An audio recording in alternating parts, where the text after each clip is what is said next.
کیسے زندگی،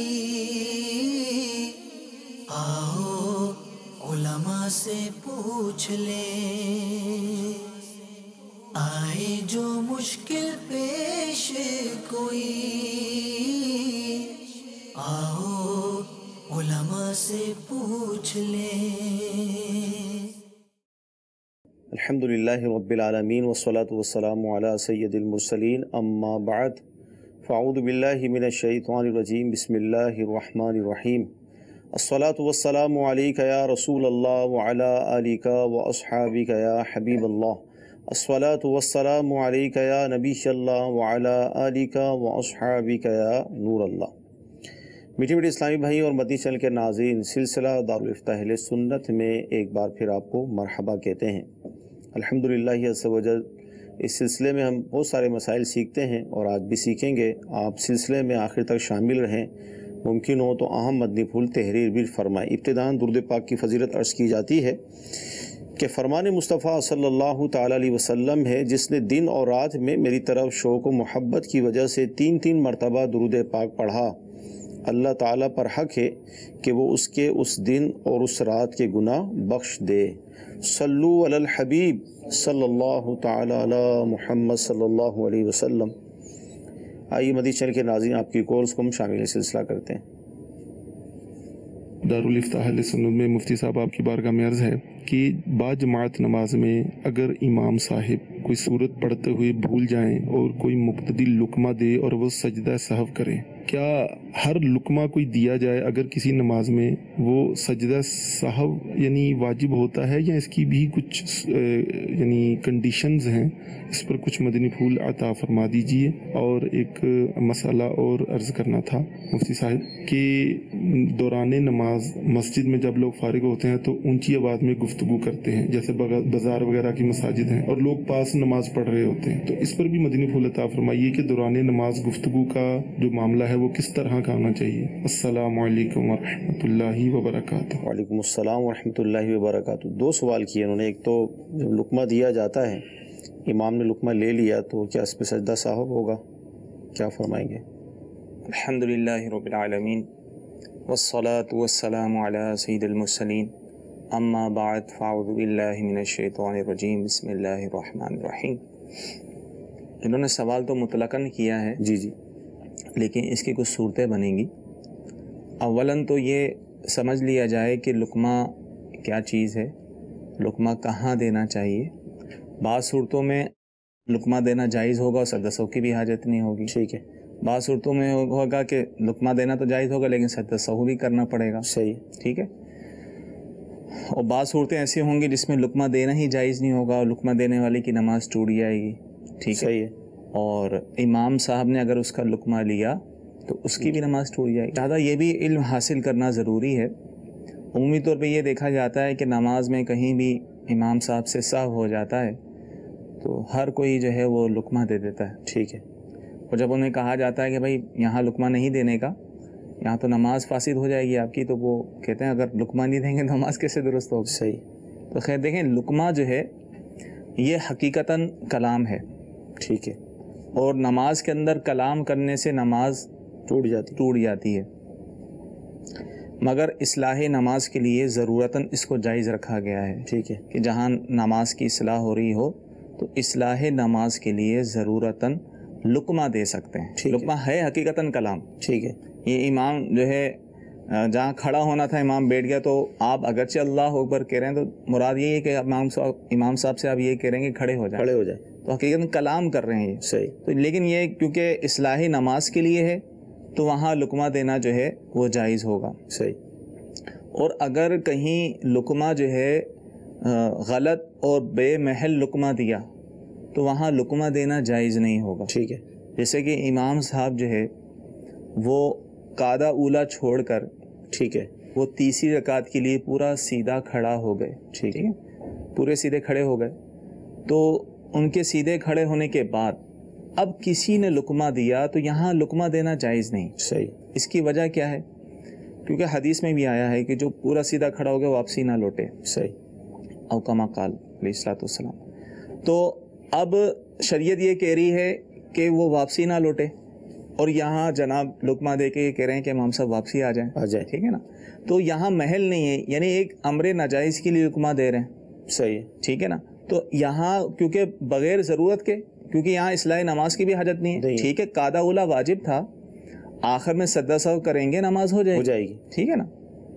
تو اب امام سیدھا کھڑے ہو گئے، تو اب لقمہ کسی نے دیا تو غیر محل میں لقمہ دینے کی وجہ سے اس لقمہ دینے والے کی نماز ٹوٹ جائے گی، ٹھیک ہے. اور امام صاحب اس کا لقمہ دیتے ہوئے بیٹھ گئے تو امام صاحب کی نماز بھی جائے گی، سب کی بھی جائے گی. لہٰذا امام کے لیے بھی ضروری ہے کہ وہ بھی ان مسائل کو جانے کہ کہاں لقمہ لینے کا ہے، کہاں نہیں، اور لقمہ دینے والے بھی اس مسائل کو جانیں، سیکھیں کہ کہاں لقمہ دینا ہے. اب ان کے سوال کی طرف آئیں تو کیا ہر لقمہ دینے پر جو ہے وہ سجدہ سہو واجب ہوگا؟ دیکھیں ایسی صورت میں یہ ہے کہ جہاں تو سجدہ سہو واجب ہو چکا، اب مثال کے طور پہ امام صاحب جو ہے وہ پورا ابھی سیدھا کھڑے نہیں ہوئے تھے، ٹھیک ہے، کہ اس نے لقمہ دیا. تو یہ میں نے صورت بیان کی نا، امام صاحب قادہ اولا چھوڑ کر پورا سیدھا کھڑے ہو گئے، ٹھیک ہے، پیٹھ سیدھی ہو گئی، اب لقمہ دینا جائز نہیں. تو لیکن ابھی پیٹھ سیدھی نہیں ہوئی، پیٹھ میں خم تھا، کچھ جھکاؤ تھا، ٹھیک ہے، اور پھر لقمہ دیا، تو ظاہر روایت کے مطابق جس پر فتویٰ ہے کہ یہاں لقمہ دینا جائز ہے. صحیح. اور اس صورت میں جو ہے امام صاحب لقمہ لیتے ہیں تو امام صاحب پر جو ہے وہ سجدہ سہو واجب ہوگا. تو یہاں لقمہ دینے کی صورت میں ظاہر ہے امام صاحب نے لیا ہے، اگر امام صاحب نہ بھی لیتے بالفرض اور آخر میں وہ سجدہ سہو کر لیں تو پھر بھی سجدہ سہو لازم ہوگا. اب قرات میں بعض اوقات غلطیاں ہوتی ہیں، امام صاحب جو ہیں وہ قرات کر رہے ہیں، کوئی آیت بھول گئے، پیچھے کسی نے لقمہ دیا، تو یہاں اب سجدہ سہو کی حاجت نہیں. صحیح. ہاں اگر یہ ہے کہ آگے انہیں نہیں آ رہا اور سوچنے میں تاخیر ہو گئی، 3 سبحان اللہ کہنے کی مقدار وہ سوچتے رہے، صحیح، تو اب اس صورت میں جو ہے وہ سجدہ سہو واجب لازم ہے. اگر ایسا نہیں تھا، پیچھے سے کسی نے فوراً لقمہ دے دیا، امام صاحب نے لقمہ لے لیا، تو اس صورت میں جو ہے وہ لقمہ لینا جائز ہے، اس صورت میں سجدہ سہو واجب نہیں ہوگا. اس طرح کوئی امام صاحب سورت وغیرہ بھول گئے کہ الحمد شریف کے بعد سورت کا ملانا واجب ہے، فرضوں کی پہلی اور دوسری رکعت میں واجب ہے اور تیسری چوتھی رکعت میں واجب نہیں ہوتا، تو سورت ملانا بھول گئے، پھر رکوع میں چلے گئے، تو ایسی صورت میں امام صاحب پہ سجدہ سہو واجب ہوگا. صحیح. یعنی جہاں جو ہے وہ امام صاحب، خلاصہ یہ ہے کہ جو واجب بھولے سے انہوں نے چھوڑ دیا تو اس صورت میں ان پر سجدہ سہو ہوگا. ایسا نہیں ہے کہ ہر لقمہ دینے پر سجدہ سہو. لقمہ دینے کی میں نے تفصیل بیان کر دی، ٹھیک ہے، کہاں لقمہ جائز ہوگا، کہاں نہیں ہوگا، کس صورت میں فاسد ہوگی، کس صورت میں نہیں ہوگی. اب ان کے سوال کی دوسری طرف ہم آ جاتے ہیں. ٹھیک ہے. تو انہوں نے یہ سوال کیا ہے کہ بعض لوگ جو ہے وہ نماز پڑھنے کے بعد جو ہے آپس میں گفتگو کرتے ہیں، شور و غل ہو جاتا ہے، اور جو نماز پڑھ رہے ہیں وہ ڈسٹرب ہوتے ہیں، پریشان ہوتے ہیں. دیکھیں یہاں تو ایسی صورت میں تو قرآن پاک کی تلاوت کرنے کی بھی اجازت نہیں ہوگی اتنی بلند آواز سے. صحیح. کہ کوئی شخص نماز پڑھ رہا ہے، اس کی نماز میں خلل واقع ہو رہا ہے، اگر چاہے آپ کوئی دینی گفتگو بھی کر رہے ہیں تو آپ کو اپنی آواز پست کرنی ہوگی، آہستہ کرنی ہوگی، تاکہ کسی نمازی کو تکلیف نہ ہو. ٹھیک. اچھا، یہاں پر بہت مفصل آپ نے جواب عطا فرمایا اس حوالے سے. یہاں پر کیا ہم یہ کہہ سکتے ہیں یا کوئی نمازی اس طرح کر سکتا ہے کہ احتیاطاً اگر وہ سجدہ سہو کر لے، ایسا ہو سکتا ہے؟ دیکھیں احتیاطاً سجدہ سہو نہیں کرنا چاہیے. صحیح. ٹھیک ہے نا. اگر سجدہ سہو واجب ہونے کی کوئی صورت ہے، ٹھیک ہے، تو آدمی سجدہ سہو کر لے. لیکن اب کسی نے کر لیا، صحیح، اگر تو وہ شخص اکیلا ہے، صحیح، تنہا نماز پڑھ رہا ہے، اس نے احتیاطاً سجدہ سہو کر لیا، اگرچہ اس پر سجدہ سہو واجب نہ بھی تھا، پھر بھی اس کی نماز میں کوئی خلل نہیں ہوگا، ٹھیک ہے، نماز تو ہو جائے گی. لیکن جو ہے وہ امام کو تو بالکل ایسا نہیں کرنا چاہیے. صحیح. امام کو کیوں نہیں کرنا چاہیے؟ بالفعل اس نے احتیاطی طور پہ کر لیا اور اس پر سجدہ سہو واجب نہیں تھا، بعد میں ظاہر ہو گیا بھئی سجدہ سہو واجب نہیں تھا. ٹھیک ہے. تو اس امام کے پیچھے جو نمازی مقتدی شروع سے نماز پڑھ رہے ہیں ان کی نماز تو ہو جائے گی. ٹھیک ہے. لیکن جو مسبوق ہیں، جو بعد میں شامل ہوئے ہیں 1-2 رکعت چھوٹنے کے بعد، جی، وہ اگر امام کے ساتھ سجدہ سہو کریں گے تو ان کی نماز ٹوٹ جائے گی. اچھا، نماز ٹوٹ جائے گی. جی، کیونکہ امام پر سجدہ سہو واجب نہیں تھا. تو سجدہ سہو کے لیے جب اس نے سلام پھیرا، گویا کہ نماز سے نکل گیا، نماز سے نکل گیا. اب اس کے ساتھ جو ان کی اقتداء کر رہے ہیں، گویا کہ ایسے شخص کی اقتداء کر رہے ہیں جو نماز میں نہیں ہے. تو لہٰذا ایسی صورت میں امام پر لازم ہوگا وہ اعلان کر دے. اگر اس نے احتیاط اس پر سجدہ سہو واجب نہیں تھا کر لیا تو یہ اعلان کر دے کہ میرے پیچھے جو مسبوق تھے وہ اپنی اور انہوں نے میرے ساتھ سجدہ سہو کیا ہے وہ اپنی نماز دوبارہ دہرا لیں. ہماری چل کے ناظرین یہ سوال اس لیے کیا تھا کہ بعض اوقات یہ کیفیت پائی جاتی ہے کیونکہ نماز کے حوالے سے مسائل تو ہزاروں کی تعداد میں ہیں اور ہر مسئلہ ہر وقت مستحضر ہو ذہن میں ہو یہ ضروری نہیں، لیکن امام کے لیے ضروری ہے کہ وہ احتیاطاً سجدہ سہو نہ کرے. مفتی صاحب نے جس طرح ارشاد فرمایا اس سے کیا خرابی لازم آئے گی اس کو بھی بیان فرمایا. تو لہذا ضروری ہے ایک مسلمان کے لیے جس پر نماز فرض ہوئی تو وہ نماز کے احکام بھی سیکھے اور ساتھ ساتھ وہ لقمہ دینے کے احکام بھی سیکھے، اور تاکہ اس طرح کی جو خرابیاں جس سے نماز فاسد ہو جاتی ہے یہ صورتیں پیدا نہ ہوں. آئیے اگلی کال لیتے ہیں. وسیم اتاری عرض کر رہا ہوں باب المدینہ کراچی سے. میرا سوال یہ ہے کہ اگر کوئی امام آیت کا آخری لفظ حذف کر لے جیسے فَبِأَيِّ آلَاءِ رَبِّكُمَا تُكَذِّبَانِ، اس کا نون یا پھر تَعْلَمُونَ يَعْلَمُونَ کے آخری نون یا کوئی بھی حرف ہو وہ حذف کر لے جلدی میں تو کیا نماز ہو جائے گی؟ السلام علیکم ورحمۃ اللہ وبرکاتہ. وعلیکم السلام ورحمۃ اللہ وبرکاتہ. جی حضور کیا ارشاد فرمائیں گے؟ دیکھیں اس میں اصول اور قاعدہ یہ ہے کہ قرات میں اگر ایسی غلطی کی ہے، کوئی کسی حرف کی زیادتی کی ہے یا کسی حرف کو کم کیا تو کمی زیادتی کی وجہ سے اگر معنی میں فرق ہوتا ہے، معنی فاسد ہو جاتے ہیں، تو ایسی صورت میں جو ہے نماز فاسد ہوگی. اور اگر معنی فاسد نہیں ہوتے تو ایسی صورت میں نماز فاسد نہیں ہوگی. جو صورت انہوں نے بیان کی ہے کہ آخری حرف کو جو ہے حذف کر دیا جاتا ہے، اس کو ترخیم کہتے ہیں. اگر یہ ترخیم باوجہ مطلب شرائط کے ساتھ ہو، صحیح، جیسے یا مالکو کی جگہ کاف کو حذف کر دیا یا مالو کہا، صحیح، تو درست ہے، لیکن وہ بھی اس کی بھی ایک شرائط ہے، ٹھیک ہے نا. لیکن خلاصہ یہی نکلے گا کہ جہاں انہوں نے آخری لفظ کو حذف کیا ہے اور حذف کرنے کی وجہ سے جو ہے اگر معنی فاسد ہو رہا ہے تو نماز فاسد ہوگی ورنہ نہیں. ٹھیک ہے جی. اگلی کال. اسلام آباد سے بول رہا ہوں. میرا کوشچن یہ ہے کہ میرے نانا ہیں، انہوں نے اپنا گھر جو ہے وہ اپنے ایک بیٹے کے نام کر دی، اور باقی جو بچے ہیں ابھی وہ حیات ہیں، تو کیا نام ہے یہ ان کا صحیح فیصلہ ہے؟ باقی جو بچوں کو ان کو حصہ نہیں دیا. کیا فرماتے ہیں حضرت؟ باقی بچوں کو گویا کہ محروم کر دیا ان کے سوال سے یہ ظاہر ہو رہا ہے. دیکھیں زندگی میں ہر شخص اپنے مال کا مالک ہوتا ہے، ٹھیک ہے، جس کو چاہے دے جس کو چاہے نہ دے، یعنی اس کے اختیارات ہیں، مالک ہے وہ. کیونکہ زندگی میں تو وراثت تقسیم نہیں ہوتی، اولاد میں سے کسی کو بھی یہ حق حاصل نہیں ہوتا کہ وہ باپ کی زندگی میں ان سے مطالبہ کریں اپنے حصے کا، حق ہی نہیں ہے ان کا. لیکن اگر والد اپنی خوشی سے اپنی جائیداد اپنی اولاد کے درمیان تقسیم کر رہے ہیں تو اب شرعی حکم یہ، کیونکہ ان کا یہ تقسیم کرنا بطور وراثت نہیں ہوگا، یہ گفٹ کہلائے گا، تحفہ کہلائے گا. اور اولاد کے درمیان تقسیم کرنے میں شرعی حکم یہ ہے کہ اگر زندگی میں کر رہے ہیں تو سب کو برابر دیا جائے. افضل صورت یہی ہے. ٹھیک. لیکن اور اگر یہ صورت بھی اختیار کرتے ہیں بیٹے کو 2 بیٹی کو 1، یعنی جتنا بیٹے کو دیا ہے اس سے آدھا بیٹی کو دیں تو یہ بھی جائز ہے. ٹھیک ہے، لیکن بہتر یہی ہے کہ سب کو برابر دیا جائے. اب کسی کو دینا اور کسی کو نہ دینا، ٹھیک ہے نا. اگر تو دیکھیں نانا نے ایک ہی بیٹے کے نام مکان کر دیا تو اولاً ان سے پوچھا جائے گا. بعض اوقات کیا ہوتا ہے نام اس لیے کر دیا جاتا ہے کہ تاکہ میرے پاس پریشانی نہ ہو، اور بیٹے کو کہہ دیتے ہیں کہ بیٹا تم نے جو ہے سب بہن بھائیوں کو حصہ دینا ہے. ٹھیک ہے. کیونکہ بعد میں کیونکہ والد کے ہی نام ہو پھر ٹرانسفر کرنے میں کاغذات میں اس میں بہت دشواری ہوتی ہے. صحیح. اس لیے کر دیں گے ایک ہی کے نام ہوگا، کل کو اگر تقسیم کرنا ہوگا تو آسانی سے تقسیم کرنے. اگر یہ وجہ ہے پھر تو کوئی مسئلہ نہیں ہے. ٹھیک ہے. اور اگر ان کو ہی دینا مقصود ہے، ٹھیک ہے، اور ان کے اور کوئی جائیداد نہیں ہے وہ سارا ان کو دے دیا ہے اور بقیہ کو محروم کر رہے ہیں، تو بقیہ کو بلا وجہ محروم کرنے کی وجہ سے وہ گناہ گار ہوں گے. ٹھیک ہے. اور اس کو حدیث میں ظلم کہا گیا ہے. صحیح. کہ ایک صحابی رسول آئے رضی اللہ تعالیٰ عنہ، اور ان کے ساتھ ایک ان کا بیٹا بھی تھا، اور عرض کی کہ یا رسول اللہ صلی اللہ تعالی وسلم میرا ایک باغ ہے، میں چاہتا ہوں یہ اپنا میں باغ اس بیٹے کو دے دوں. تو آپ علیہ الصلوۃ والسلام نے ارشاد فرمایا کہ کیا تمہارے اور بیٹے بھی ہیں؟ انہوں نے کہا جی ہاں. تو آپ علیہ الصلوۃ والسلام نے ناراضگی کا اظہار فرمایا اور ارشاد فرمایا کہ مجھے ظلم پر گواہ نہ بناؤ. صحیح.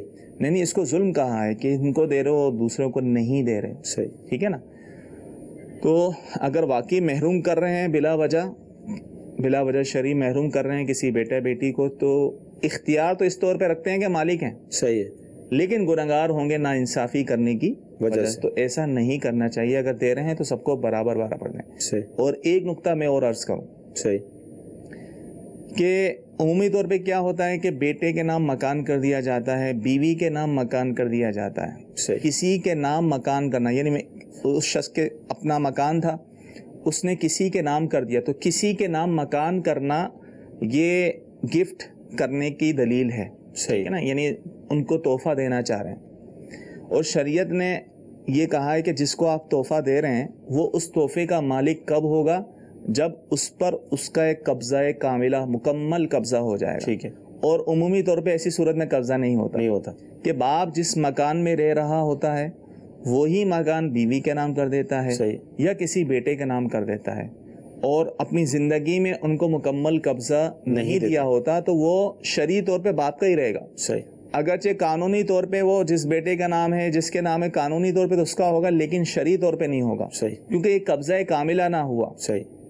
اب سوال یہ پیدا ہوتا ہے کہ بھائی وہ تو خود وہاں رہ رہا ہے، بیوی تو اس کی خود وہاں رہتی، تو قبضہ تو ہو گیا. صحیح. ایسا نہیں ہوتا. قبضے کی صورت یہ ہوگی کہ والد صاحب جو ہے وہاں سے اپنی رہائش ختم کریں. صحیح. اور ان کا اگر سامان بھی وہاں موجود ہے اس کو بھی وہاں سے اٹھا لیں. صحیح. اور پھر اس کو ایسا قبضہ دے دیں، یعنی رہائش بھی ختم کرنی پڑے گی، اپنا سامان بھی اٹھانا پڑے گا. صحیح. اس کا ہیلا بھی بیان کیا ہے. صحیح. اگر کرنا چاہ رہا ہے تو ٹھیک ہے، جو سامان ہے وہ کہے کہ یہ سامان تمہارے پاس امانت ہے، ٹھیک ہے، کچھ دیر کے لیے گھر کے باہر چلے جائیں. صحیح. اس کو کہنا ٹھیک ہے بھائی میں نے تمہیں دیا، تم قبضہ کر لو. صحیح. وہ چلا جائے، بعد میں والد بھی آ جائیں. صحیح. تو یہ صورتیں، لیکن اتنی باریکیوں کو کون جانتا ہے؟ کوئی نہیں جانتا. عمومی طور پہ جب سوال آتا ہے تو ہم یہی پوچھا جاتا ہے بھی والدہ کے نام تھا، یہ تو فلاں کے نام تھا، پھر تفصیل ہم پوچھتے ہیں تو وہی نکلتی ہے. صحیح. تو لامحالہ وہ نام کرنے کا بھی کوئی فائدہ نہیں ہوتا. صحیح. نام کرنے کا بھی شرعی طور پہ کوئی فائدہ نہیں ہوگا، کیونکہ قبضہ کاملہ والی صورت نہیں ہوگی، کل کو اس میں وراثت بھی تقسیم ہوگی. تو لہذا جو اس طرح تقسیم کرنا چاہ رہے ہیں انہیں چاہیے کہ پہلی شرعی رہنمائی لے لیں. صحیح. کسی مفتی سے دارالفتاء اہل سنت تشریف لے آئیں یا فون پر رابطہ کر لیں.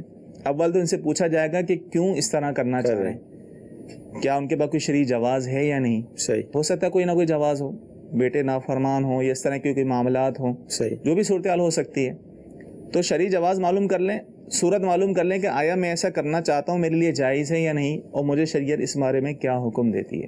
عمومی طور پہ دیکھا یہ ہے کہ والدین بعض اوقات مجبور ہوتے ہیں صحیح زندگی میں تقسیم کرنے. کیوں؟ اولاد میں سے کوئی نہ کوئی تنگ کر رہا ہوتا ہے، پریشان کر رہا ہوتا ہے کہ مجھے میرا حصہ دیا جائے. صحیح. تو ہم تو کہتے ہیں ایسے کو دینا ہی نہیں چاہیے جو آپ کو پریشان کر رہا ہے. صحیح. ہوتا ہے ایک ہی مکان ہے بیچاروں کے پاس. صحیح. وہ بھی اس کو بیچ کے اگر سب میں تقسیم کریں گے تو ہر ایک کے پاس اتنی رقم آتی نہیں اپنا مکان خرید سکیں، تو اس لیے وہ پریشان ہو جاتے ہیں. تو اولاد کا اس طرح مطالبہ کرنا جو مطالبہ والدین کے لیے ایذا تکلیف کا باعث بنے، ایسا مطالبہ کرنا جو اولاد کے لیے جائز نہیں ہے. ایسی اولاد نافرمان کہلائے گی، انہیں اس سے توبہ کرنا چاہیے. ہاں والد صاحب اپنی خوشی سے کرنا چاہ رہے ہیں تو وہ شرعی رہنمائی لے کر ہی تقسیم کریں. ماشاءاللہ بہت پیارا اور تفصیل سے ہمیں اس حوالے سے جواب ملا کہ جو والدین اپنے بچوں میں اپنی زندگی کے اندر کچھ دینا چاہتے ہیں تو اس کی کیا صورت ہوگی، اور اس کے اندر اگر وہ بالفرض وہ ناانصافی سے کام لیتے ہیں تو اس کے اندر وہ گناہ گار بھی ہوں گے. اس کو بھی تفصیل سے بیان کیا گیا. جی اگلی کال لیں گے. اگر مس ہو جائے امام صاحب سے تو سجدہ صاحب تو واجب ہو جاتا ہے امام صاحب پہ، لیکن لقمہ کس وقت مقتدی محسوس کرے کہ یہ لقمہ دینے کی جگہ نہیں تھی، اس کو کیسے پتہ چلا کہ یہ لقمہ نہیں دینا چاہیے یہاں پہ، اس کی وجہ کیا ہے، کیوں نہیں دینا چاہیے؟ اگر لقمہ نہیں دے گا تو وہ نماز کیسے مکمل ہوگی؟ اگر امام صاحب مس کر گئے تو سجدہ صاحب وہ نہیں کریں گے جب انہیں علم نہیں ہے، تو کیا سجدہ صاحب نہ کرنے سے اور نہ چھوڑ دینے سے کیا نماز مکمل ہو جائے گی؟ جی حضور کیا ارشاد فرمائیں گے؟ اگر تو امام صاحب قعدہ اولا چھوڑ کے کھڑے ہو گئے تیسری رکعت کے لیے، اس کی تفصیل بیان کر چکا کہ جب سیدھے کھڑے ہو گئے تو اب لقمہ دینا جائز نہیں. صحیح. تو لقمہ دینا کیوں جائز نہیں انہوں نے پوچھا، وجہ بھی بتا چکا تھا کہ اس لیے جائز نہیں کہ اب یہ ایسے کام کے لیے لقمہ دے رہا ہے جس کی شریعت اجازت نہیں دیتی. شرع نے خود منع کر دیا کہ اب واپسی نہ لوٹے. صحیح.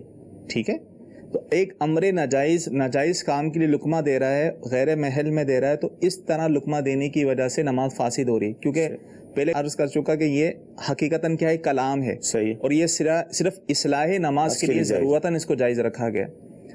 تو اب یہ کیسے پتہ چلے گا؟ اب ظاہر تیسری کے لیے کھڑا ہو گیا، اب چوتھی کے لیے بیٹھنے لگے گا، امام صاحب کے ذہن میں آ گیا ہوگا تو آخر میں وہ سجدہ سہو کر لے گا، یا اگر بالفرض سجدہ سہو نہیں کر رہا، اس کے ذہن میں نہیں ہے، وہ سلام نماز سے نکلنے کے لیے سلام پھیر رہا ہے، تو جب سلام پھیرنے لگے تو اس وقت بھی لقمہ دیا جا سکتا ہے تاکہ وہ سجدہ سہو کر لیں۔ ویسے دعائے قنوت کے حوالے سے مجھے لقمہ دیا، دعائے قنوت کے حوالے سے بھی یہی حکم ہے کہ دعائے قنوت میں بھی امام صاحب دعائے قنوت چھوڑ کر رکوع میں چلے گئے، یا کوئی تنہا نماز پڑھ رہا ہے صحیح، اور وہ دعائے قنوت بھولے سے اس کی رہ گئی، وہ رکوع میں چلا گیا، تو اب واپس آنا جائز نہیں ہے، صحیح، ٹھیک ہے نا۔ اس لیے حکم یہ ہے کہ اپنی نماز پوری کرے، آخر میں سجدہ سہو کر لے، اس کی نماز ہو جائے گی، کیونکہ دعائے قنوت پڑھنا واجب ہے، اور واجب اگر کوئی بھولے سے رہ جائے، چھوٹ جائے، تو سجدہ سہو سے نماز ہو جاتی ہے۔ اسی طرح امام جو ہے وہ دعائے قنوت پڑھنا بھول گیا، رکوع میں چلا گیا، اب واپسی آنا جائز نہیں، یہاں بھی شرع منع کر رہی ہے کہ دعائے قنوت کے لیے واپس نہیں آئے گا۔ اب جو لقمہ دے گا تو ظاہر غیر محل میں لقمہ دے رہا ہے، صحیح، یہاں لقمہ دینے کی اجازت ہی نہیں ہے، تو اب لقمہ دینے والے کی نماز ٹوٹ جائے گی، اور امام صاحب بھی لقمہ اس کا لیتے ہوئے واپسی پہ لڑ گئے تو امام صاحب کی نماز ٹوٹ۔ اب امام صاحب کی کیوں ٹوٹ رہی ہے؟ کیونکہ وہ ایسے شخص کا لقمہ لے رہے ہیں جو اب نماز میں نہیں ہے، تو غیر نمازی کا لقمہ لینے کی وجہ سے امام صاحب کی نماز بھی ٹوٹ جائے گی۔ صحیح۔ اب انہوں نے کہا یہ کیسے پتہ چلے کہ کہاں لقمہ دینے کا ہے، کہاں نہیں، کہاں جائز ہے، کہاں نہیں، تو یہ تو سیکھنا پڑے گا۔ اس لیے باقاعدہ مکتبۃ المدینہ سے لقمہ دینے کے مسائل کے حوالے سے کتاب بھی مختصر شائع ہوئی ہے، اس کا بھی مطالعہ کیا جا سکتا ہے۔ اچھا، ایسے موقع پہ جیسے کچھ نہ کچھ غلطی ہوئی امام سے، اور اب یہ لقمے کی حاجت ہے یا نہیں، یہ تو پورا علم ہے، سیکھنا بھی ہے، اب مقتدی یہ سوچے یار اپنے خاموشی رہتے ہیں، جو بھی ہوگا اینڈ میں پتہ چل ہی جائے گا، کیا؟ بالکل، جن کو مسائل کا علم نہیں ہے ان کو تو لقمہ نہیں دینا چاہیے، صحیح، کہ نہ وہ اپنی نماز بھی خراب کریں نہ دوسروں کی خراب کریں۔ ایسی لوگ بیچارے پھر وہ اپنے تئیں تو یہ سمجھ رہے ہوتے ہیں بھائی ہم اصلاحی نماز کر رہے ہیں، امام صاحب سے غلطی ہو رہی ہے، درست کروا رہے ہیں، لیکن معلومات نہ ہونے کی وجہ سے اپنی نماز بھی خراب کر دیتے ہیں، لوگوں کی نماز بھی خراب۔ تو جن کو علم نہیں ہے تو ان کو تو لقمہ نہیں دینا چاہیے۔ ٹھیک جی، اگلی کال لیں گے۔ ہم نے معلوم کرنا ہے کہ یہ مسجد گھروں سے تھوڑی سی دور ہے مسجد نا، تو ہم گھر پہ نماز پڑھ لیں، اس سے کوئی ہمیں یہ معلومات تھوڑی سی۔ مسجد کا فاصلہ گھر سے کتنا ہو کہ وہ جماعت کے حوالے سے؟ اب دیکھیں میں نے کہا مسجد تھوڑی سی دور ہے، صحیح، اب دوری کی تفصیل انہوں نے بیان نہیں کی، فقہاء کرام نے اس کے کچھ اصول بیان کیے ہیں، ٹھیک ہے، کہ اگر تو اذان کی آواز وہاں تک آتی ہے تو وہاں کے لوگوں کے لیے نماز جماعت سے پڑھنا واجب ہوگا۔ اب اذان کا اعتبار اس صورت میں کیا جائے گا کہ بغیر مائک کے ہو، ٹھیک ہے، اور کوئی بلند جگہ کھڑا ہو، میدان ہو، اور بلند آواز والا جب اذان دے گا صحیح، تو اس کی آواز کہاں کہاں تک جائے گی، ٹھیک ہے نا۔ ایک تو یہ ہے سماعت اذان، جماعت واجب ہونے کے لیے دو چیزیں ہیں، اذان کا سننا اور عدم حرج، یعنی وہاں جانے میں کوئی حرج نہ ہو۔ صحیح، بعضوں کا کہتا ہے اذان تو کی آواز تو آ رہی ہے لیکن وہاں جانے میں اتنی دشواری ہے، بیچ میں ایسا چلتا ہوا روڈ ہے کہ اس کو کراس کرنا اس کے لیے جان کا خطرہ ہے۔ صحیح، یہ کوئی بھی معاملات ہو سکتے ہیں، ٹھیک ہے، کہ وہاں ایسے جانور وغیرہ ہیں کہ جو کاٹ لیتے ہیں، ٹھیک ہے نا، تو حرج بھی کوئی نہ ہو، اذان کی آواز بھی آ رہی ہو، دونوں صورتوں پھر تو جماعت کے ساتھ نماز پڑھنا واجب ہوگا۔ اب اندازتاً ہم یہ کہہ لیتے ہیں اگر پیدل چلتے ہیں آپ کو 10-15 منٹ آپ کو پیدل لگتے ہیں، پھر تو یہ سمجھ میں آتی ہے کہ بہت دور ہے یہ مسجد، اور اس دوری میں اگرچہ اس پر جماعت واجب نہیں ہے لیکن پھر بھی کوشش کر کے اگر وہاں جائے گا تو انشاءاللہ اسے ثواب ملے گا۔ مدی چینل کے ناظرین، نماز سے متعلق ہمارا موضوع چل رہا ہے، اگرچہ یہ سلسلے کا موضوع نہیں لیکن سوالات نماز سے متعلق آ رہے ہیں، اگلی کال لیں گے۔ حضور یہ پوچھنا تھا کہ بہن بھائیوں میں سے اگر کوئی مستحق زکوٰۃ ہو، گمان بنتا ہو اور اس کو زکوٰۃ دینی ہو، لیکن حاجت اصلیہ سے زائد سامان کی آج کل کے دور کے حساب سے کس طرح جو ہے وہ تخصیص کی جائے کہ یہ حاجت اصلیہ اور یہ حاجت اصلیہ میں نہیں ہے، کیونکہ اکثر گھروں میں جو ہے وہ کافی سامان ہوتا ہے، اس کے بارے میں کچھ مدنی پھول ارشاد فرما دیں۔ فرنیچر ہے، فریج ہے، برتن ہے، یعنی گھر پورا بھرا ہوا ہے، اب یہ کیسے پتہ چلے کہ یہ حاجت سے زیادہ ہے، کم ہے زکوٰۃ کے حوالے سے؟ دیکھیں اب اس میں یہ دیکھا جائے گا سامان میں جو ضروریات زندگی سے متعلق ہیں، جن کی حاجت پیش آتی ہے، اس کے بغیر چارہ نہیں ہوتا، تو اس طرح کے جو استعمال کی چیزیں جیسے آپ نے کہا کہ فرنیچر ہے، بیڈ ہے اور فریج ہے، یہ تو استعمال کی حاجت اصلیاں ہیں، تو ان کو نہیں دیکھا جائے گا۔ صحیح۔ اب زوائد میں کیا چیزیں آئیں گی؟ وہ ہو گیا ٹی وی ہو گیا، ٹھیک ہے، ٹی وی حاجت سے زائد ہے، صحیح، ٹھیک ہے نا. اسی طرح جو ہے وہ گھر میں ایسے برتن ہیں جو استعمال ہی نہیں ہوتے رکھے ہوئے، شو کیس میں سجے ہوئے اس میں زینت ہیں، استعمال نہیں ہوتے. صحیح، اور اسی طرح جو ہے کوئی ایسا ڈیکوریشن پیس ہے جو ضرورت سے زائد ہے، اس کی کوئی حاجت نہیں ہے. صحیح. تو اس طرح کی چیزیں اگر گھروں میں دیکھی جائیں تو بہت ساری نکل آ سکتی ہیں. ٹھیک ہے، ان ضرورت سے زائد چیزوں کی مالیت اگر 52 تولہ چاندی کو پہنچ جاتی ہے تو اب ایسے شخص کو زکوٰۃ دے نہیں سکتے. صحیح، کیونکہ وہ شخص جو ہے ایسی صورت میں غنی شمار ہوگا. صحیح. اب انہوں نے کہا کہ بھائی بہنوں کو زکوٰۃ بھائی بہنوں کو تو دے سکتے ہیں. اب اس میں یہی ہوگا کہ وہ جتنی معلومات ہو سکتی ہے کر لیں، سوچو بچار کریں. اگر مستحق ہیں، لگتے ہیں، دل جمتا ہے کہ ہاں واقعی مستحق ہیں، مستحق سمجھ کے جو ہے وہ زکوٰۃ دے دیں گے تو ان کی زکوٰۃ ادا ہو جائے گی. ٹھیک ہے جی، اگلی کال لیں گے. حضور مفتی صاحب قبلہ سے میرا سوال یہ ہے کہ ہماری مسافری میں جو نماز قضا ہوئی ہے، اب گھر پہ آ کے اسے قصر پڑے گی یا گھر پہ آ کے پوری نماز پڑھیں گے اسے؟ اچھا، یہ تو ایک سوال تو یہ ہوا، اور دوسرا یہ کہ بعض اوقات یہ دیکھا جاتا ہے کہ لوگ سفر کے اندر، ٹرین کا سفر ہے تو اپنے تئیں وہ مطلب نماز قضا کر دیتے ہیں کہ یار پانی نہیں ہے، ٹرین میں نماز کیسے پڑھیں گے، رش کافی ہے. تو دو مطلب سوال کے جواب مل جائیں.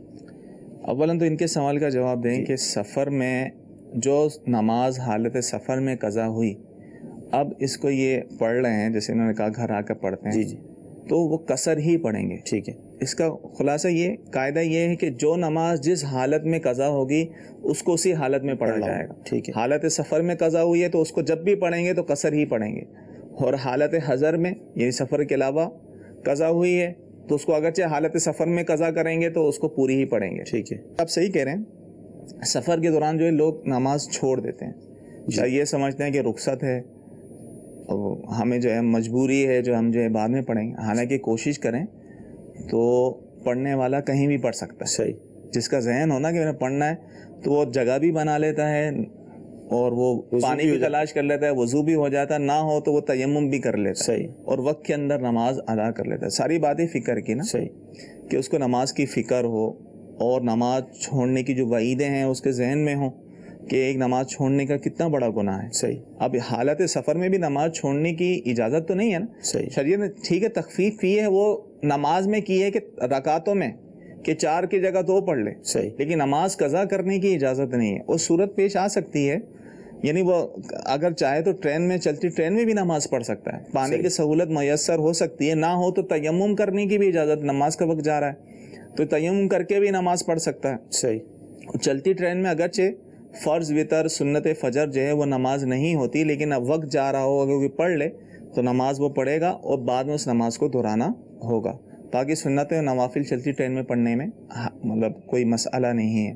تو لہذا کوشش کر کے ہم سفر میں بھی ہوں، کسی بھی حالت میں ہوں، کیونکہ شریعت نے ہمیں آسانیاں دی ہیں. صحیح. ٹھیک ہے، آپ کا پانی نہیں ہے آپ تیمم کریں، ٹھیک ہے، گاڑی نہیں رک رہی آپ چلتی گاڑی میں نماز پڑھ لیں. صحیح. ٹھیک ہے، فرض پڑھ لیں تو بعد میں اس کو دہرا لیں. صحیح. تو صورتحال ہو سکتی ہے اگر فکر کیا جائے، غور کیا جائے تو انشاءاللہ وہ صورتحال نکل آئے گی. مدی چل کے ناظرین، جب ہم سفر کرتے ہیں تو ظاہر سفر کے اندر بہت ساری چیزیں اپنے ساتھ رکھتے ہیں، کھانے پینے کے حوالے سے، پانی کے حوالے سے. ہمارا ایک ذہن یہ ہوتا ہے کہ سفر کے اندر ہمیں ان چیزوں کی حاجت پڑے گی. تو ظاہر ایک مسلمان ہونے کی حیثیت سے ہمارے ذہن میں یہ بات بھی راسخ ہونی چاہیے کہ سفر میں یہ نمازیں آئیں گی تو اس کے لیے میں کیا اہتمام کروں. تو بعض اوقات نماز کے حوالے سے سستی پائی جاتی ہے، لوگ بڑی آسانی کے ساتھ نماز کو قضا کر دیتے ہیں. لیکن اللہ تعالیٰ کے ایسے بھی بندے ہوتے ہیں جو سفر میں دیکھے گئے کہ جو الحمدللہ نماز پڑھتے ہیں. اور بالخصوص دعوت اسلامی کے مدنی ماحول کی یہ برکت ہے کہ ہمارے مدنی قافلے ٹرینوں میں، بسوں میں جب بھی سفر کرتے ہیں تو الحمدللہ وہ نماز پڑھتے ہوئے نظر آتے ہیں. اور آئے دن مدنی چینل میں ہم دیکھتے بھی ہیں خبروں کے اندر کہ ٹرین کے مسافر ہمارے اسلامی بھائی نمازیں پڑھ رہے ہیں. تو فکر ہوگی تو انشاءاللہ تعالیٰ راستہ مل جائے گا. تو نیت کیجئے کہ سفر کیسا ہی ہو اس کے اندر انشاءاللہ جہاں ہم دیگر اہتمام کرتے ہیں کھانے پینے کا اور دیگر چیزوں کا، تو انشاءاللہ اس کے اندر ہم نماز کا بھی اہتمام کریں گے. حضور SMS بھی موصول ہو رہے ہیں، اور SMS یہ آیا ہمیں کہ اگر بھولے سے یعنی امام سے کوئی غلطی ہوئی لقمہ دینے کے حوالے سے، اور ہم نے لقمہ دے دیا لیکن امام نے نہیں لیا، تو اب میری نماز کا کیا ہوگا؟ اب اس میں وہی تفصیل 2 صورتیں بنے گی. جی. اگر لقمہ صحیح دیا ہے اصلاح نماز کے لیے تو ٹھیک ہے، ٹھیک ہے. اگرچہ امام نے نہیں لیا آپ کی نماز ہو جائے گی. اگر لقمہ غلط دیا ہے محل نہیں تھا، جیسے صورتیں میں بتا چکا ہوں، جیسے دعائے قنوت امام چھوڑ کے رکوع میں چلا گیا، قعدہ اولا چھوڑ کے بالکل سیدھا کھڑا ہو گیا، اب یہاں محل نہیں تھا، اب لقمہ دیا تو اس کی تو نماز ٹوٹ گئی. صحیح. امام نے نہیں لیا تو اچھا کیا، صحیح. امام لیتا تو اس کی بھی جاتی، سب کی جاتی. صحیح. تو اب یہ دیکھ لیں کہ لقمہ جہاں دیا ہے تو وہاں لقمہ دینے کی اجازت تھی یا نہیں تھی. نہیں معلوم تو کسی سے پوچھ لے، دارالفتا کال کر لے کہ میں نے اس صورت میں لقمہ دیا تو صحیح بتا دیا جائے. ٹھیک ہے. مزید چل کے ناظرین آئیے طلبہ کرام سے ہم سوال لیتے ہیں. السلام علیکم ورحمۃ اللہ وبرکاتہ. وعلیکم السلام ورحمۃ اللہ. مفتی صاحب کے بارگاہ میں یہ سوال ہے کہ جب ہم جماعت کے ساتھ نماز پڑھ رہے ہوتے ہیں تو اس صورت میں امام صاحب جب رکوع سے قوما کے لیے کھڑے ہوتے ہیں تو اسی وقت سمی اللہ لمن حمیدہ کہنا شروع کر دیتے ہیں، تو جو پیچھے مقتدی ہیں وہ انہوں نے جو ہے اللہم ربنا ولک الحمد کہنا ہوتا ہے، تو وہ کیا قوما میں کھڑا ہونے کے بعد یہ کہیں گے یا شروع میں یہ بھی کہیں گے؟ ٹھیک ہے. ایک تو آپ نے کہا نا کہ مقتدی کو اللہم ربنا ولک الحمد کہنا ہوتا، ہو سکتا ہے کئیوں کے ذہن میں ہو بھائی آج تک تو ہم ربنا لک الحمد کہتے آ رہے ہیں، تو یہ تو اللہم ربنا ولک الحمد کہہ رہے ہیں. دیکھیں ربنا ولک الحمد بھی کہنا جائز ہے، اور اس سے بہتر ہے کہ اللہم کے ساتھ اگر کہہ دیا جائے اللہم ربنا ولک الحمد. اب آپ نے سوال پوچھا کہ اس کو کب پڑھنا چاہیے. امام کے لیے بھی سنت یہ ہے کہ جب وہ سمی اللہ لمن حمیدہ کہے، یا ہم تنہا نماز پڑھیں اس وقت سمی اللہ لمن حمیدہ کہیں، تو رکوع سے ہی اٹھتے وقت سمی اللہ لمن حمیدہ کا سین شروع کر دیں. صحیح. اور بالکل سیدھا کھڑے ہوتی حمیدہ کا ہا پر ختم کریں.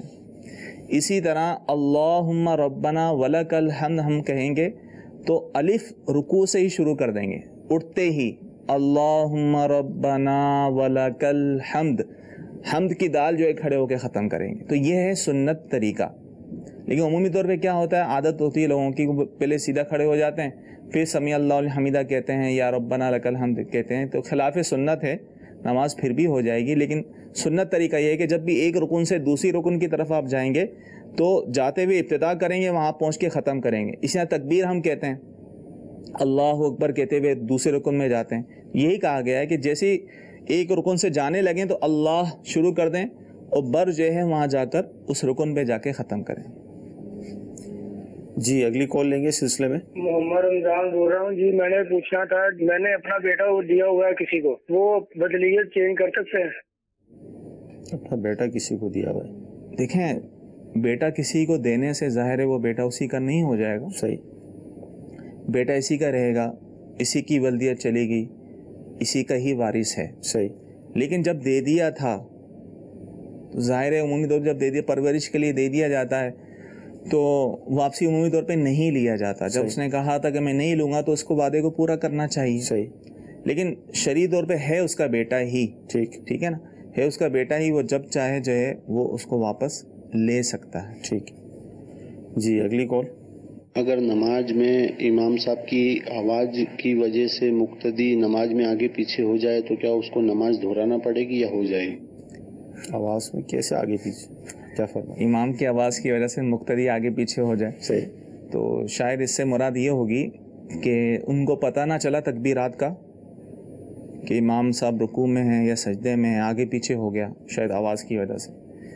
تو اگر ایسا ہے کہ مقتدی بھی بعد میں پورے امام کے بعد پورے رکن ارکان ادا کرتا رہا تو اس کی نماز ہو جائے گی. صحیح. ہاں اگر ایسا ہوا کہ پہلے ہی اس رکن کو ادا کر چکا یا کوئی چھوڑ دیا تو ایسی صورت میں نہیں ہوگی. یعنی پہلے رکن ادا کر چکا اور وہ رکن بھی پورے، مثال رکوع میں چلا گیا. صحیح. اور رکوع سے پھر کھڑا ہوا اور امام صاحب پھر رکوع میں گئے تھے اور یہ اس نے دوبارہ رکوع نہیں کیا تو اس صورت میں اس کی نماز نہیں ہوگی. لیکن ایسا کم ہی ہوتا ہے. صحیح. لیکن بعض اوقات ایسا ہوتا ہے کہ جب اچانک لائٹ چلی جاتی ہے صحیح مسجدوں میں اور جو نیچے نماز پڑھ لیں ان کو تو نظر آ رہے ہوتے ہیں، اوپر جو ہوتے ہیں یا باہر صحن میں جو ہوتے ہیں اور اے سی وغیرہ کی وجہ سے دروازے بند ہوتے ہیں تو باہر اس کی آواز ہی نہیں آتی. تو ایسی صورت میں تو پھر تو اگر امام کے بعد وہ کرتے رہے ارکان صحیح تو ٹھیک ہے. لیکن عمومی طور پہ لوگ پریشان ہو جاتے ہیں. صحیح. لائٹ جاتی ہے آواز نہیں آ رہی، اب کیا کریں؟ تو کوئی رکوع نہیں کر رہا ہوتا، کوئی سجدہ چھوڑ دیتا ہے، کوئی کیا کر دیتا ہے، کوئی نماز ہی توڑ کے بیٹھ جاتا ہے. صحیح. تو اگر ایسی صورت ہو کہ پتہ نہ چلے اس نے نماز کا کوئی فرض اگر رہ گیا تو ظاہر نماز ہی نہیں ہوگی. صحیح. ٹھیک ہے نا.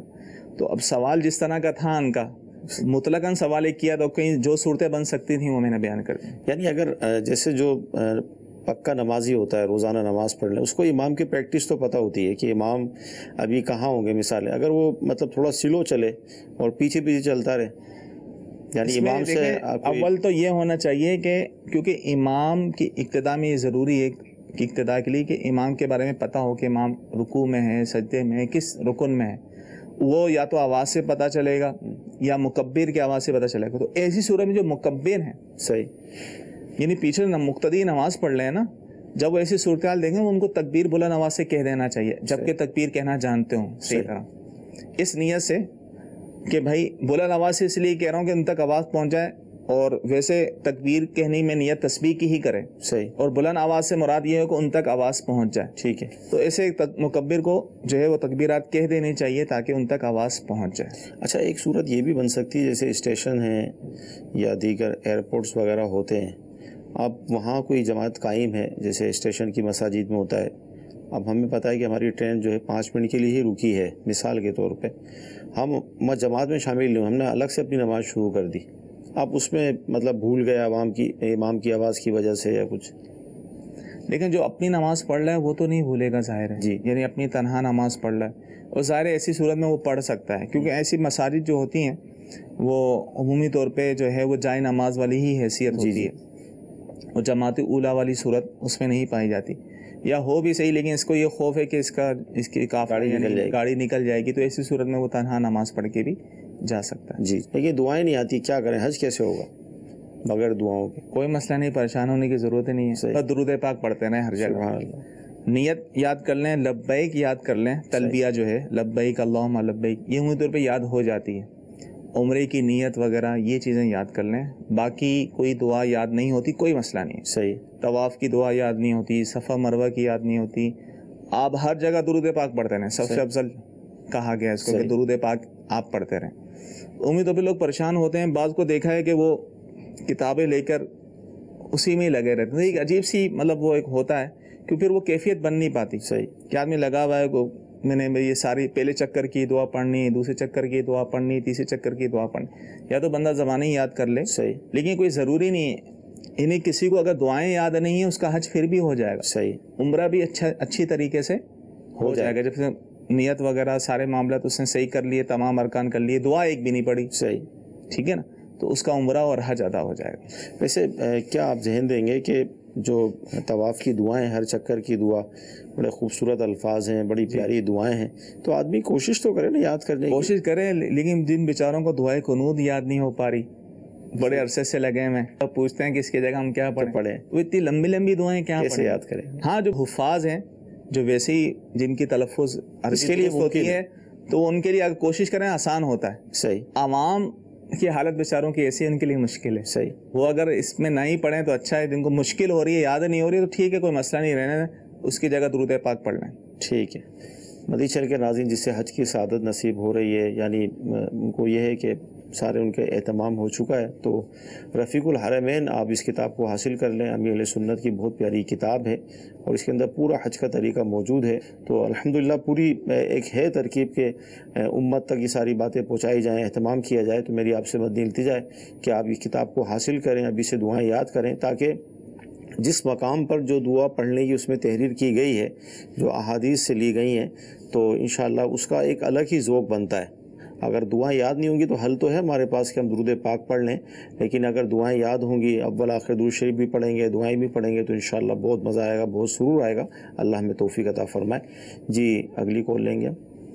میرا سوال یہ ہے کہ کسی شخص پہ زکوٰۃ واجب ہو لیکن اس سے اس کا علم نہ ہو، تقریباً 2-3 سال کے بعد اسے پتہ چلے، تو کیا گزشتہ سالوں کی زکوٰۃ معاف ہے یا اس کی ادائیگی کا کیا طریقہ کار ہوگا؟ برائے کرم رہنمائی فرماتے ہیں، جزاک اللہ خیر. کیا فرماتے ہیں؟ علم نہ ہو تو یہ تو عذر نہیں بنے گا. ٹھیک ہے. جس کے بعد اتنا مال ہے تو اس پر لازم ہے کہ زکوٰۃ کے مسائل سیکھے، اور علم نہ ہونے کی وجہ سے بھی اگر یہ نہ دیتا رہا تو گناہ گار پھر بھی ہے. جس نے علم حاصل نہیں کیا توبہ کرے. جو تاخیر ہو رہی ہے، ظاہر پچھلے 3 سالوں کی زکوٰۃ اس نے نہیں دی واجب ہونے کی صورت میں، تو توبہ بھی کرنی ہوگی اور ان 3 سالوں کی زکوٰۃ بھی ادا کرنی ہوگی. ٹھیک ہے. ایسے میں کچھ موصول ہو رہے ہیں. اگر شوہر نے اپنی بیوی سے یہ کہا کہ اگر اب کی بار بیٹی پیدا ہوئی تو میری طرف سے تم فارغ ہو، تو اب کیا حکم ہوگا؟ اللہ اللہ، دیکھیں ایسی صورت میں جو ہے یہ شرط اگر پائی گئی، ٹھیک ہے، بیٹی پیدا ہو گئی، اب جو لفظ انہوں نے استعمال کیا ہے نا لفظ فارغ کا، لفظ فارغ کے حوالے سے ہمارے ہاں علماء کی مختلف رائے ہیں، ٹھیک ہے۔ بعض نے یہ کہا ہے کہ لفظ فارغ جو ہے یہ صریح ہے، صریح، جس طرح لفظ طلاق ہے اسی طرح لفظ فارغ بھی ہے، تو لہذا طلاق ہو جائے گی، ایک طلاق رجعی، ٹھیک ہے، جو اس کو صریح کہتے ہیں۔ اور جو اس کو کنایہ کہتے ہیں، پھر کنایہ کے کون سی قسم میں ہے اس میں بھی ایک تفصیل ہے، ٹھیک ہے۔ تو اس صورت میں جو ہے ایک طلاق بائن واقع ہوگی، بائن مطلب عورت نکاح سے نکل جائے گی، دوبارہ نکاح ہوگا، خیر اس میں ہے تفصیل۔ تو اب حیرت کی بات ہے، دیکھیں کہ چھوٹی چھوٹی باتوں پہ لوگ اس طرح کے آتے ہیں مسائل، بھائی میرے موبائل کو ہاتھ نہیں لگانا، یہ کام نہیں کرنا تو یہ ہو جائے گا، پھر آ کے پریشان ہو جاتے ہیں کہ ہم نے یہ کر لیا، اب شرط کو واپسی لے سکتے ہیں نہیں۔ بعض صورتیں، کئی صورتیں ایسی ہوتی ہیں شرط کو واپسی نہیں لے سکتے، وہ طلاق اگر وہ شرط پائی جائے تو پڑھنی ہی پڑھنی ہو۔ صحیح۔ باقی یہ جن کا یہ مسئلہ ہے وہ اگر رابطہ کر لیں تو بہتر رہے گی۔ اچھا، امام صاحب نے ایسے مصلے پر نماز پڑھائی، یا کوئی ایسی جگہ ہوگی جہاں ناک کی جو ہڈی تھی جو اس کی شرط بیان کی جاتی ہے وہ نہیں لگی، تو نماز کا کیا ہوگا؟ دیکھیں پیشانی کی ہڈی لگ رہی ہے تو اس صورت میں ناک کی ہڈی تو لگی جائے گی۔ صحیح۔ عمومی طور پہ ناک کی ہڈی تو، یعنی اگر ناک کی ہڈی کا مسئلہ ہے تو پیشانی کا بھی مسئلہ ہوگا، صحیح، ٹھیک ہے نا۔ تو عمومی طور پر جب پیشانی کی ہڈی لگتی ہے تو ناک کی ہڈی بھی لگ جاتی ہے۔ ویسے ناک کی ہڈی لگانا جو ہے یہ واجب ہے، صحیح۔ اگر کسی نے سجدے کے دوران ناک کی ہڈی نہیں لگائی، صرف ناک کی نوک لگائی اور جان بوجھ کے اس طرح کیا ہے تو اس صورت میں نماز واجب الاعادہ ہو جائے گی۔ جی اگلی کال لیں گے۔ جی میرا سوال یہ ہے، اگر گھر پہ کوئی جانور ہے وہ اگر مر رہا ہے، کوئی گھر میں مرد نہیں ہے، کیا وہ عورتیں بھی اس کو ذبح کر سکتی ہیں یا نہیں؟ عورتوں کا ذبح کرنا جانور کو؟ جی ہاں، عورتیں بھی اسے ذبح کر سکتی ہیں اور ان کا بھی ذبیحہ حلال ہے، لیکن احتیاط کیا کریں گی وہ؟ دیکھیں ذبح کرنے کے لیے یہ تو ضروری ہے ذابح کے لیے جو مسلمان ہو، ٹھیک ہے، اور اللہ کا نام لے کے وہ ذبح کرے، ٹھیک ہے۔ اب وہ چاہے مرد ہو یا عورت، اس میں کوئی تخصیص نہیں، صحیح، بلکہ سمجھدار بچہ بھی ذبح کر سکتا ہے، صحیح، جبکہ ذبح کرنا جانتا ہو۔ اس طرح عورت بھی اللہ کا نام لے کے فوری طور پہ اس کو ذبح کر لے، مرد کا انتظار نہ کرے، صحیح، فوری طور پہ ذبح کر لے تاکہ وہ جانور حلال ہو جائے، ورنہ اگر ایسے ہی مر گیا اس میں رگے جو کاٹیں گی اس کا، کیونکہ بعض اوقات عورتیں ذرا کمزور ہاتھ تو ہلکا سا ٹچ کر دیا، خون نکل رہا ہے۔ عمومی طور پہ یہ زیادہ تر سوال کرتے ہیں مرغیوں کے بارے میں کرتے ہیں، بڑا جانور کو تو شاید وہ قریب بھی نہ جائے، صحیح۔ تو مرغی وغیرہ اصل میں جو رگیں ہوتی ہیں 4 رگیں ہوتی ہیں، صحیح، یا تو چاروں کٹ جائیں، 4 میں سے 3 کٹ جائیں تو جانور حلال ہو جائے گا۔ صحیح۔ جی اگلی کال۔ میرا سوال یہ ہے کہ مکان وغیرہ کی مد میں جو رقم ایڈوانس میں دی ہوتی ہے کیا اس پر بھی زکوٰۃ دینا پڑتی ہے؟ جی رقم جو ایڈوانس میں دی ہے، جی ہاں اس پہ بھی زکوٰۃ ہوتی ہے، کیونکہ وہ ایڈوانس والی رقم آپ کو واپس ملتی ہے، صحیح، تو سال بسال اس پہ بھی زکوٰۃ واجب ہوتی رہے گی۔ ٹھیک۔ جی اگلی کال۔ میرا سوال یہ ہے کہ قبلہ رخ جب ہم اس کی تعظیم کرتے ہیں، اس کی طرف پاؤں نہیں کرتے یا پوچھتے نہیں ہیں، اس لحاظ سے دائیں طرف جو قبلہ اول ہے اس طرف اس پہ کیا احکامات ہیں؟ کیا فرماتے؟ دیکھیں اب ظاہر ہے جو احکامات آئے ہیں ادب کے لحاظ سے وہ کعبۃ اللہ شریف کے آئے ہیں، صحیح، تو کعبۃ اللہ شریف کی طرف ہم پاؤں نہیں پھیلائیں گے، اس طرف ہی کریں گے، باقی کسی اور طرف اگر ہم نے پاؤں پھیلا لیے تو شرعی طور پہ کوئی قباحت، کوئی گناہ نہیں ہے۔ ٹھیک۔ SMS موصول جو ہو رہے ہیں اس میں یہ ہے کہ اگر اچھا یہ پوچھنا یہ چاہ رہے ہیں کہ اندھیرے میں نماز کیوں قبول نہیں ہوتی؟ اولاً تو کیا ایسا مسئلہ ہے کوئی؟ ایسا تو نہیں ہے کہیں پڑھا کہ اندھیرے میں نماز قبول نہیں ہوتی، نماز ہو جاتی، لیکن اندھیرے میں نماز نہیں پڑھنا چاہیے، صحیح، خاص کر جب سخت اندھیرا ہو، صحیح، کچھ سجائی نہیں دے رہا، کچھ نظر ہی نہیں آ رہا، تو ایسے اندھیرے میں نماز پڑھنا منع ہے، باقی نماز ہو جاتی ہے۔ ٹھیک ہے۔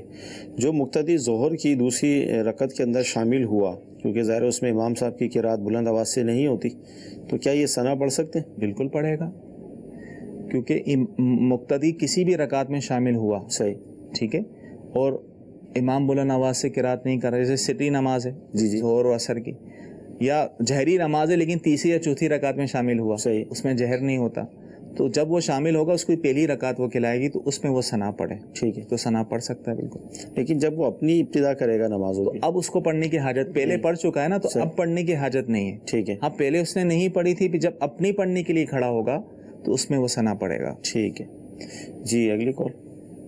محمد عالم بات کر رہا ہوں جی پتوکی سے, پنجاب. سر سوال میرا یہ ہے کہ میرا ایک قربانی کا جانور ہے, اس کا آج سے 2 ماہ پہلے سینگ ایک ٹوٹ گیا تھا, تو وہ دوبارہ سینگ اگ آیا ہے, کیا وہ قربانی پر لگ جائے گا تو یا نہیں؟ شکریہ. سینگ جڑ سے میرے خیال میں اگرچہ جڑ سے ٹوٹ گیا لیکن قربانی تک اس کا زخم صحیح ہو گیا, دوبارہ نکل آیا تو قربانی ہو جائے گی. ٹھیک. وہ مسئلہ یہ ہے کہ بھائی قربانی کے دن تھے اور جانور جو ہے وہ اس کا سینگ جڑ سے ٹوٹ گیا, ٹھیک ہے, اور زخم اس کا باقی ہے, تو ایسی حالت میں قربانی نہیں ہوگی. صحیح. لیکن کچھ عرصہ پہلے ٹوٹا تھا, زخم بالکل صحیح ہو چکا, جیسے کہ کہہ رہے ہیں کہ دوبارہ بھی اگ آیا, صحیح, تو اس صورت میں قربانی ہو جائے گی. اصل جو معاملہ ہے وہ قربانی کے ایام کا ہے, قربانی کا ایام کا ہے, اور عیب موجود اس وقت ہے. ٹھیک ہے. اگر پہلے عیب تھا, جیسے عمومی طور پہ کیا کرتے ہیں, ایسے جانور ہوتے ہیں نا, بچپن سے ہی بعض جانوروں کے سینگ نکال دیتے ہیں, اگتے نہیں ہیں, یا بالکل چھوٹے چھوٹے کر دیتے ہیں. صحیح.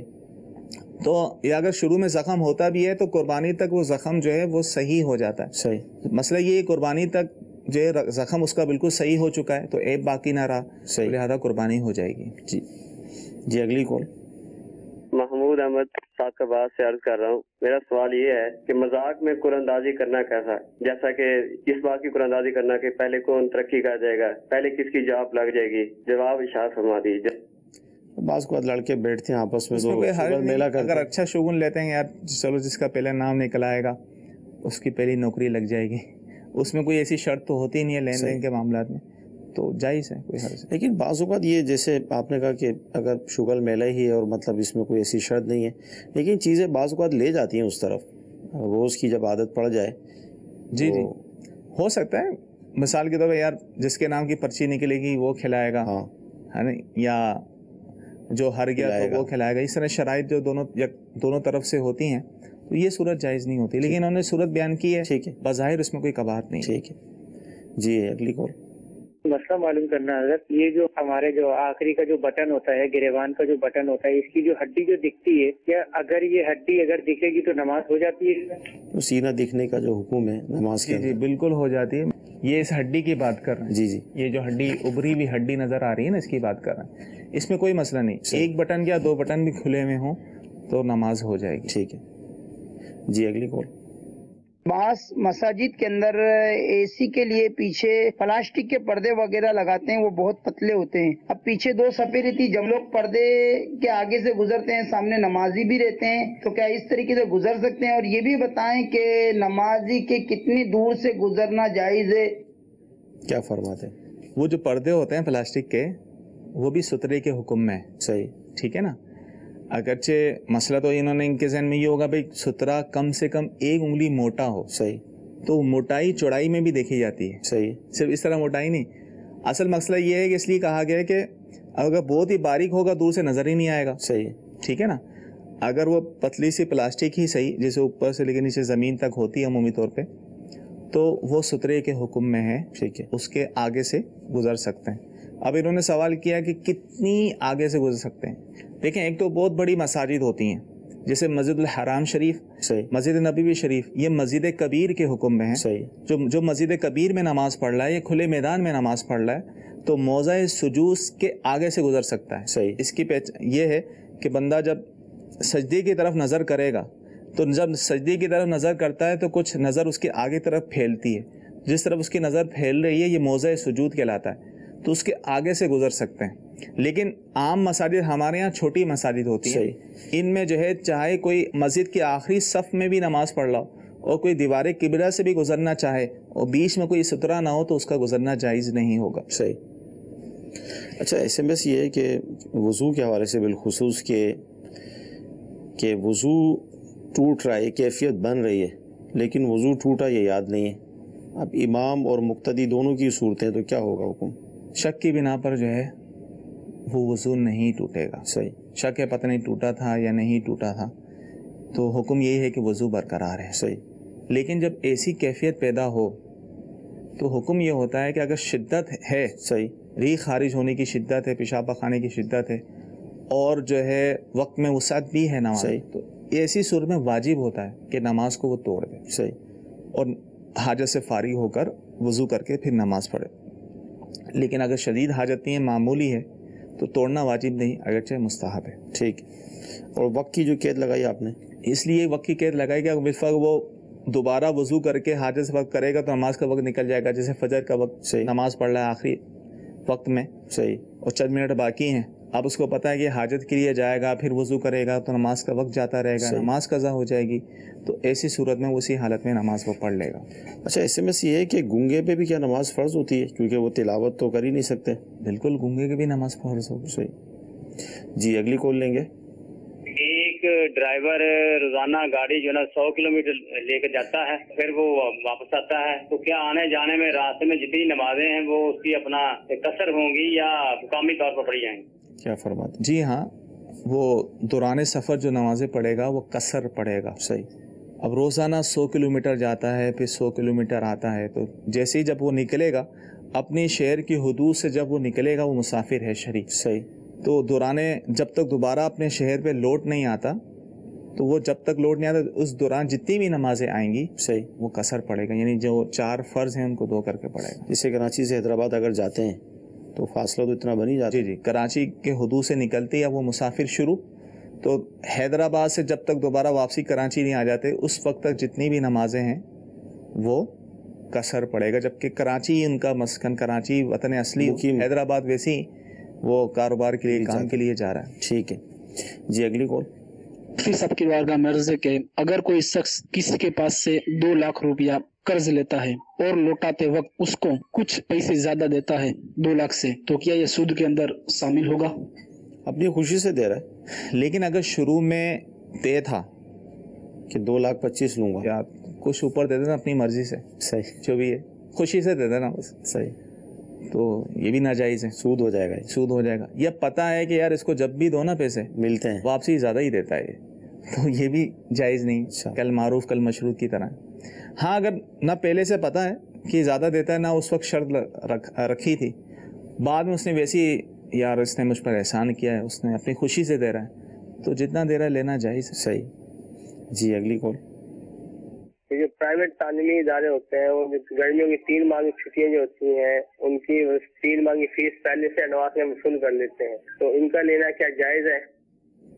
وین والے بھی ہوتے ہیں، اسکول والے بھی ہوتے ہیں. لیکن عرف تو ہمارے یہاں تو یہی ہے کہ فیس ہوتے ہیں، بچوں کو اسکول میں داخل کرواتے ہیں تو پتہ ہوتا ہے جون جولائی کی فیس بھی دینی ہوتی ہے. وہ بھی اپنی ایک عذر بیان کرتے ہیں اسکول والے کہ بھائی ہمارا اسٹاف ہوتا ہے، ہمارا ایک نظام ہے، اسکول کا کرایہ ہے، وغیرہ وغیرہ. صحیح بات. تو عرف میں ہمارے ایک رواج میں اس چیز شامل ہے، تو لہذا جون جولائی کی جو فیس دیتے ہیں تعلیمی اداروں کی چھٹیوں کو جو فیس وہ لیتے ہیں تو جائز ہے. صحیح. اس میں اور وضاحت کر دوں، حکومت کی طرف سے منع آیا ہے کہ سنہ جون جولائی کی فیس نہیں، تو اب یہ بھی دیکھنا پڑے گا قانونی طور پہ ممانعت نہ ہو. صحیح. اب قانونی طور پہ ممانعت ہے لینے کی، تو اب لینے کی اجازت نہیں ہوگی. نماز کے حوالے سے بالخصوص کافی مسائل ڈسکس ہوئے اور یقیناً بہت کچھ سیکھنے کو ملا. تو اللہ تعالیٰ کی بارگاہ میں دعا کرتے ہیں کہ اللہ تعالیٰ ہمیں مزید توفیق دے کہ ہم اپنی نمازوں کو درست کریں، مسائل سیکھیں. جو علم حاصل کرنا ہم پر فرض ہے، جس چیز کے ہم مکلف ہوتے چلے جاتے ہیں، کاش اس کی طرف ہماری توجہ بڑھ جائے. مدنی چینل کے یہ سلسلہ ہمارے لیے معاون و مددگار ہوا کرتے ہیں. اللہ تعالیٰ کی بارگاہ میں دعا ہے کہ اللہ تعالیٰ آج کا ہمارا سلسلہ قبول فرمائے، جو سنا ہے، جو سیکھا ہے، اس پر عمل کرنے کی توفیق عطا فرمائے. آمین. صلو علی الحبیب صلی اللہ تعالی علی محمد. گزارے کیسے زندگی، آؤ علماء سے پوچھ لیں، آئے جو مشکل پیش کوئی، آؤ علماء سے پوچھ لیں.